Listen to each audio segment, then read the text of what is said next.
I never thought I'd see the day where essentially a homeless lifestyle vlog would be popping off and going absolutely viral. I mean, this TikTok got millions of views, hundreds of thousands of likes.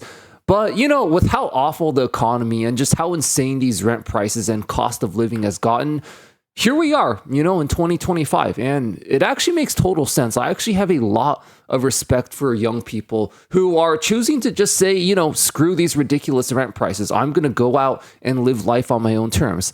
I will say, though, it kind of just sucks that this girl's only 18 and is already being forced to live like this. I mean, I've spent a lot of time on this channel, as you guys know, just calling out these stupid, toxic American boomer mentalities of kicking your kids out at 18. It makes literally no sense in this economy with these absolute insane rent prices. And if I'm being honest, I've traveled many countries in the world. Those of you who follow me, that's how I sort of escaped this stupid American system. I just moved abroad, but having had the privilege of traveling a lot now, I will say that literally no other country in the world, none, has this stupid, outdated cultural expectation to kick your kids out and expect them to just live on their own at 18. If we're being 100% honest here, no one was really ready to make a living at 18 years old. Even all the most successful billionaires that all these delusional boomers and, these corporate shills love to worship, most of them didn't find success till their 20s, at least. Like they would not have made it either if they just got kicked out at 18 and had to figure out, how to pay $2,000 a month in rent. I know I certainly wouldn't have made it if I, had to figure it all out at 18 years old. It's just unrealistic, totally ridiculous and unrealistic in this economy.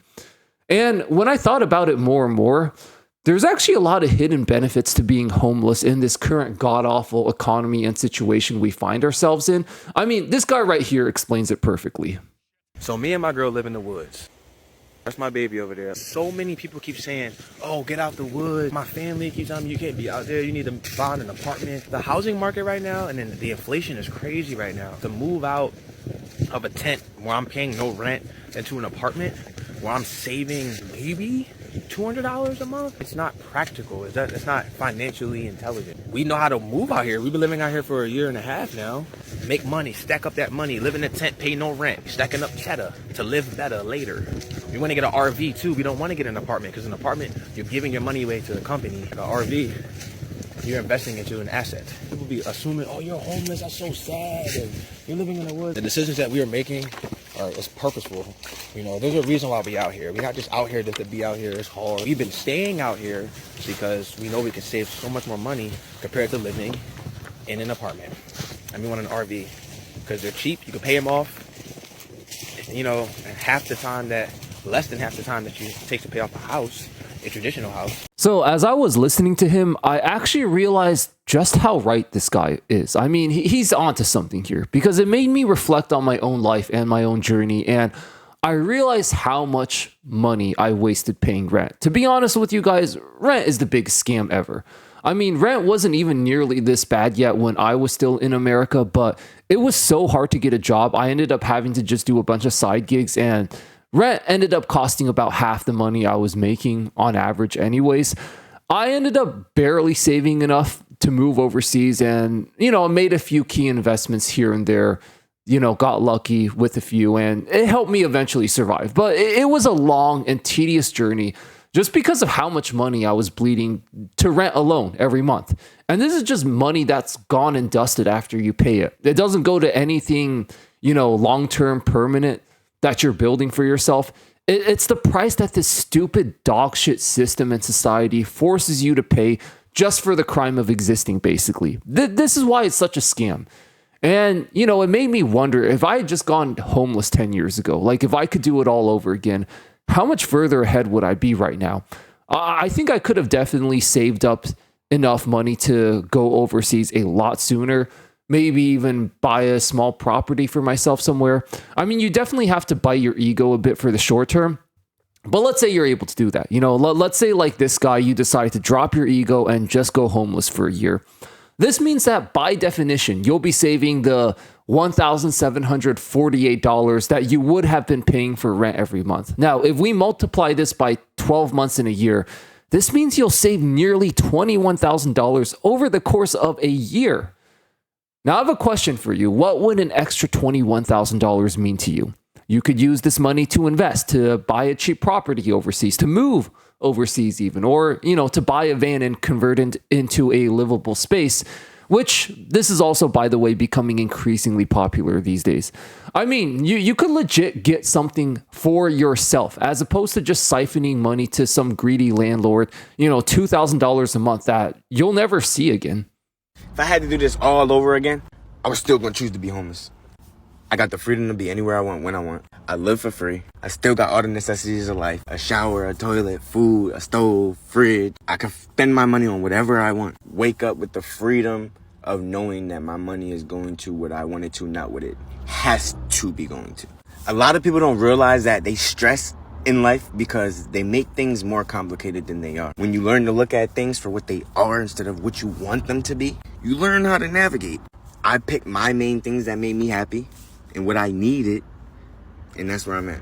Happiness. Now, this guy actually seems pretty legitimately happy. I mean, some people might say he's coping, but in this economy, I don't think so.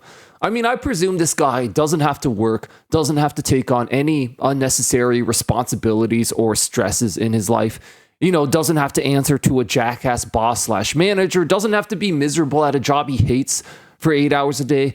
I mean, I'd rather live like this than work a 9 to 5 too.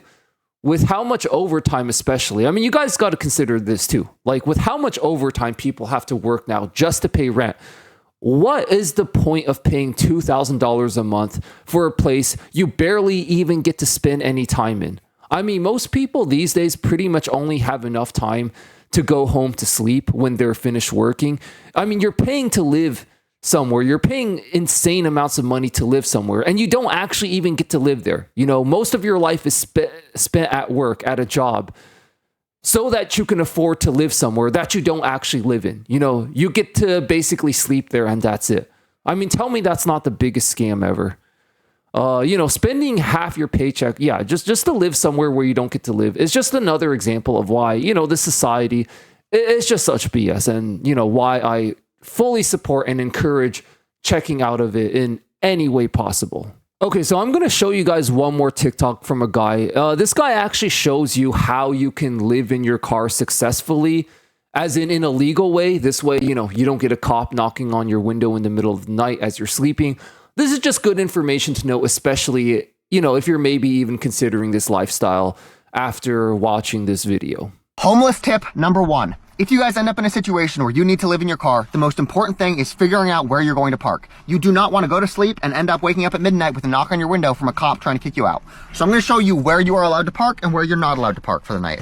The best place to park for the night is actually on public streets like this, just on the side of the street. This is completely legal. It's public property. One small tip, if you're going to be parking on the street like this, you don't want to be the only car parked on the street. Like I said, it's completely legal, but you'll be attracting more attention than you actually want. What you want to do instead is you want to go find other cars that are parked on the street, and you want to park like right behind them. What you want to do is you want to park in one place, and then the next night park in another, and then the next night park in another. Just move around a bit. If you're not in a situation where you're able to park in a residential neighborhood, the next best option is probably Walmart. But not all Walmarts are the same. Some Walmarts don't let you park overnight in their parking lot. When you are checking your Walmart parking lot, they will typically have the no parking here signs on the light poles. This Walmart does not have any signs on it, so this is a perfectly safe place to park for the night.